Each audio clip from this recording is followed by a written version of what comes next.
This announcement just changes everything. From the first time in 3 years, there's a direct path from nothing to pro simply by just winning. That's right, the Pro League relegations that got removed back in 2021 are now back. And if you and your team are good enough, you can participate in the open qualifiers, win and enter the Challenger Series. And if you do well enough in that, you'll go to the promotion final where you'll play for a spot in Pro League. Just like how Parabellum did 3 years ago versus XSET. But you can't just start playing today and play the open qualifiers and expect to win. So today in this video, I'll give you a look at the process from start to finish, from rank to meeting people in 10-man to making your team to participating in T3, T4 lower amateur tournaments, all the way up to making it to semi-professional to pro, to give you an idea of how to go pro or what it's like to go pro for those who are just interested. So stick around through the whole video to learn the process. So step 1, if you're on console, you need a PC. Sadly, there's no console pro league right now. There was way back in the day, the first ever world championship had a console version, but unfortunately there's not that anymore. If you want to go fully actually pro in Siege, you need a PC. I do think an actual console pro league would be great, but unfortunately there's just no support for that right now. But oh, Fett, I don't know. I've spent so much time on console. I don't know if I'll be good on PC. Take a look at this team, Luminosity Gaming. They are a pro Rainbow Six team. Do you recognize people on this team? Yeah, you might recognize Asian, one of the top console streamers at the time. This team LG essentially stuck together as a core from console switching over all the way through amateur tier 2 and all the way up till pro. They stuck together that whole time. If you're familiar with Kobilax from playing with Jinxie or his friend Diffuser, well, Kobilax switched over, won 2 tier 2 events on his first try, and now is teaming with Bolo, going to his first major in Montreal. Diffuser won his first major as a rookie. So you have so many examples of people switching over and finding success competing. Now that you switched over to PC, let's talk about where you need to be in terms of rank. So in my opinion, the rank that you always want to hit before attempting to play high-level competitive Siege is the rank right under the top rank. So for Siege, it's Diamond. Austin made a video back in the day about how to go pro. It used to be Platinum, but that's when Platinum was the second highest rank. And the reason that is because the first couple of ranks from Copper all the way to Platinum, I'm going to be completely honest with you, that is all just gun skill difference. You will get the Platinum just by being able to shoot a gun better than the person next to you. Emerald, you might need to start 5 stacking. It gets a bit more competitive. You learn how to communicate with people and learn the basics of the game. But Diamond was when you actually understand how the game works, not just having outgunning the other people around you. Because if you think about competitive Siege, at a high enough level, everyone has good gun skill. Everyone can shoot immaculately straight. The entry that aims the best is not the best entry. The entry that's the best, it knows how to get drones for himself, ask his support players for help, how to set himself up, what the common gunfights are, and how to peak those common gunfights. So that's why you should probably be Diamond first before attempting to go pro. Okay, now you've played enough ranked, you hit Diamond. Now, okay, what do I need to do to start playing? Now you need to find a team. And there used to be all sorts of Discords you need to go for, but I created a centralized Discord for everything you need R6 comp wise. Discord.gg/FettR6S. And if you join the Discord and go here to your roles and signify what region you are, what platform you're on, you will gain access to these LFG, LFT, LFP, LFS channels. Now, what are these channels? Looking for group, looking for team, looking for players, and looking for scrims. It's exactly as it sounds. Looking for group is how you beat people on ranked. Looking for team is how you look for a team. Looking for players is people looking for players to play for them. And looking for scrim is how people schedule practice. This is the most important part of figuring out whether or not you can go pro, is whether or not you can maintain a consistent practice schedule. But we're gonna get right back to that because some of you guys are probably thinking, that's great, but what if no one messages me from the LFT channel? And that's where the other part of my Discord comes in. I recently introduced 10-mans to my Discord. They're essentially pickup games with R6 players. I have 2 separate queues, an open queue, and I'm also going to incorporate a pro queue that you can promote into to hopefully get your name out there and impress the pros if they're playing in that queue. But guys, this is where I created my first comp team. I literally met people in 10-mans. I played 10-mans all day long, and I met people in there that had similar interests to mine. We made a team and we started playing quals together. So if you get in my Discord and you look at the 10-mans category, you'll have all the info you need, all the channels you need to start playing these 10-mans, to get to know people, to apply to the higher ranked 10-mans, maybe even try to climb to the pro 10-mans. And that's how you'll meet people and assemble your first team, because most likely that's what you're gonna need to do, especially if you have no comp experience, to look more impressive within this LFT channel. Then, if you reacted to this newspaper emoji for competitive R6 news, you'll be pinged every single time an open qualifier is available to play in NA. So as you can see, this account just tweeted out, this week, there's going to be all these tournaments I can sign up for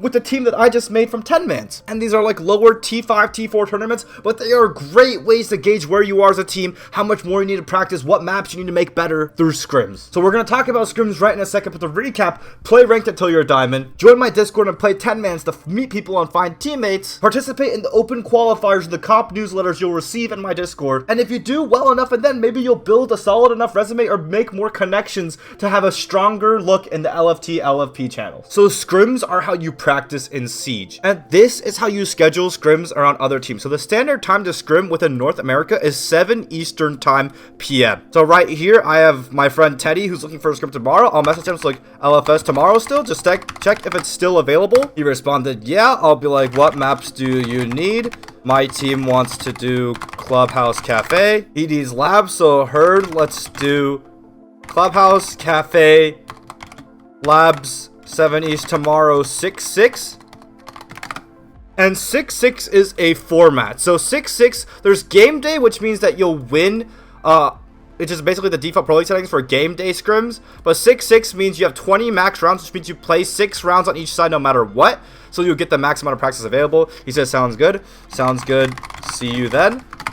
And then you maybe put the scrim in your calendar. So this is an example of what our scrim schedule look like as pro players. Obviously, it's not going to be as packed as this if you're just starting out.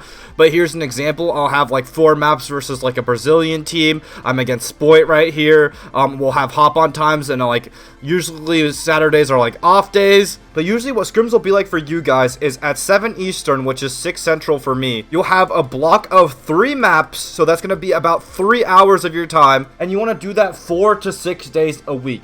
If you're able to keep up a 3 to 4 to 6 day schedule of practicing 3 maps a day and you love it, then going pro is for you. If you're unable to keep that up, well, look at the pro schedule. You're not going to be able to make it all the way through and be scrimming this much when you're a pro anyways, so maybe being a professional isn't for you. But yeah, guys, the most amount of development, the most amount of getting better at maps comes from scrims. It's really productive to have goals before you go into scrims, especially, if you want to go for strategy with your team, like, hey guys, let's break this wall Russian on this round, and then when you schedule Clubhouse for that day, you could try that out with your teammates and practice your coordination, your communication, how well you mesh with each other, and really build that long-term chemistry. So now you scrimmed enough, you feel confident, you're going to go into the comp news, you're going to check out what open quals are available. Okay, sick. You know what? I think we could play in this XGS standalone tournament, and I'm going to log in. I'm going to make an account on whatever website I need. I'm going to log in and sign up for these qualifiers. And when the time comes, I'm going to make sure I run this anti-cheat called Moss, because this is the biggest thing. All pro games,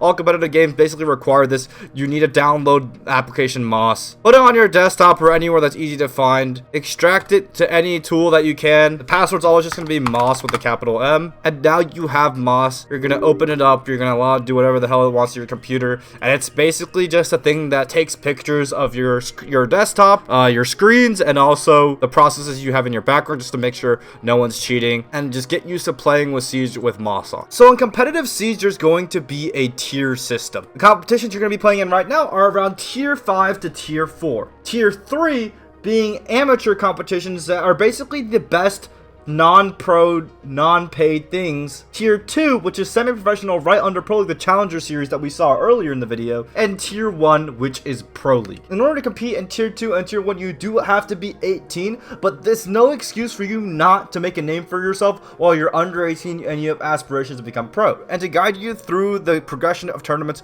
we're going to be following the career of a guy named Ashen. Ashen, you may know him. He's a big trash talker. He trash talks Spoit in one of my recent videos, but he is one of those console players that switched over and played in these little tier 4, tier 5 tournaments until he finally scaled to the top. So as you can see, back in 2021 of June, Ashen placed 13th to 16th, like fucking horrible placing in the NSG May monthly. And would you look at his team? He's with Asian, he's with Kicks, he's with Eddie, he's with the people that switched over, that stuck all the way through to make it the Pro League. Would you look at that? But if you see here on Card & Co back in the day, there was Hyper, Pamba, NJR, Gunner. What a stacked roster, and they're all killing it in Pro League now. You got Ambi on this team over here. So all these players are climbing through the ranks of this massive bracket, trying to get their name out there. The biggest thing for you guys within this period of career is to get your name out there and make connections. The more friends you meet, the more teammates you'll have in the future, the more chances you'll have to climb upwards. So he sticks it through with this team, and they get better and better and better until eventually they make it into the premier tier 3 league during the time. The Tier 3 League is basically the most popular Siege League that isn't a pro league, which is SCS Split 1. And they win the whole thing, and Ashen hits this stinker play in the grand finals, upsetting a Challenger League Tier 2 team to get his crazy name out there. So this is super. He was a big prominent pro league figure. He was watching this stream at the time. Killed Echo, but that means his vision is still probably there. Wow, Ashen with a nice shot on his Swaylen. Is this going to be another clutch from from Surf here? The 2v2, they need to play together for a trade. Kilo's going to take out Reed, so it's a 2v1 for Ashen, and they know where he is. He's in a 1v2 scenario. He uses 4 of the Boltoner's revolver. He hits a 1-tap, another 1-tap, and he hits a double back-to-back. The crazy reaction that's made waves on Twitter. Guys, this was the clip that made Ashen's career. He knows this. He even talked about it when he made his first pro team. So you'll see a consistent pattern here. Make the T4, T5 leagues. Play really well in them. Make the T3 leagues. Play really well in them. Make the Tier 2 leagues, which at the time Tier 2 kind of got slashed. So the Pro-Am was considered Tier 2. But look, he lost the grand finals against a pro team going neck to neck. That's how he got his name out there and get picked up to pro league. Look at this man, so inspirational. But yeah, making connections is great. Getting your name out there is great. Performing so incredibly well is great. And maybe you're lucky enough like Ashen to just get picked up straight up, being that impressive as an individual player to climb the ranks that fast. Maybe you get picked up team after team after team, and they're just better and better every time. But not every story goes like that. But that's why I'm making this video, because you don't need to do that anymore. You don't need to wait for connections and getting picked up anymore. You can just play with a team and open qualifiers to get to Challenger League again, to promote through relegations once again. To remind you, Parabellum got into Pro League this way. The Sonics got into Pro League this way. And that's not even necessarily how you need to make it pro. For every S tier tournament in the year, the $750,000 majors, as well as the $3 million 6 Invitational World Championship, there is open qualifiers. That's right, completely open qualifiers that anyone can sign up for. If you go to Challenger mode, you want to compete in a North America qualifier, you look on their tournaments, it passed already. Here it is, completely open qualifiers that you can sign up for. Look, 1, 2, 3 open qualifiers. Come with me on our journey. Look at this team, CL4L. They beat this team 7-5, 7-1, 7-2. Let's keep following them. They beat all these teams in the open qualifiers, a bunch of plumbers. They go all the way to the end. They win the first open qualifier. They make it to closed qualifiers. Here's where the lower pro league team, this is a pro league team that basically got last place, and everyone else that won the open qualifiers plays against each other to make it into the last chance qualifier. They beat everyone. They beat a pro team, and they make it into something called the last chance qualifier. And it's basically all pro teams, but look at them. They're not even a pro team. They don't even get paid. They beat the previous major champions. They beat Wildcard. They beat OXG, and they made the major. They're going to the Montreal major. They're literally on the list. They're going to compete for the $750,000 prize pool from playing from completely open quals. So guys, in 2025, there truly is the most amount of ways you can go pro. It's been looking a bit hard for a while, but that's why I want to emphasize that not only is there this pathway again, but there's my Discord this time, where you can get in there. It's an all-in-one place for you to play 10-mans, find your teammates, look for teams, look for players, look for scrims, practice together, keep track of what's going on. Element 4's back. This is a tier 2 tournament. You know, you can play qualifiers for this. When the moment that, you know, major is over, they're going to have qualifiers open for this. They literally have dates for it. November 22nd is the open qualifier for this. Keep climbing the ranks from T4 to T3 to T2 to T1. Here's a reiteration of the video. Buy a PC. Play ranked until you're diamond or above. Join my Discord and play 10-mans to find a team to compete with. Compete with these teams by checking the open qualifiers that are going on in the comp newsletter channel. Improve yourself with your team or find a new team in the LFT, LFP channels and practice as much as you can with scrims and the LFS channel. Climb the ranks from T4 to T3 to T2 to T1, and if you've worked hard enough, you will go pro. I look forward to all your journeys. I look forward to you guys cheering each other on in your journeys. Post your accomplishments in this comp channel, no matter how low they are. I'll try to look through them and be proud of y'all and congratulate y'all. But hope you guys enjoyed the video. Hope it helped you. Catch you guys later. Discord.gg/FettR6S for all your resources that you need. To reiterate, here's a reiteration of the video. Here's a reiteration of the entire video. Here's a reiteration of the video.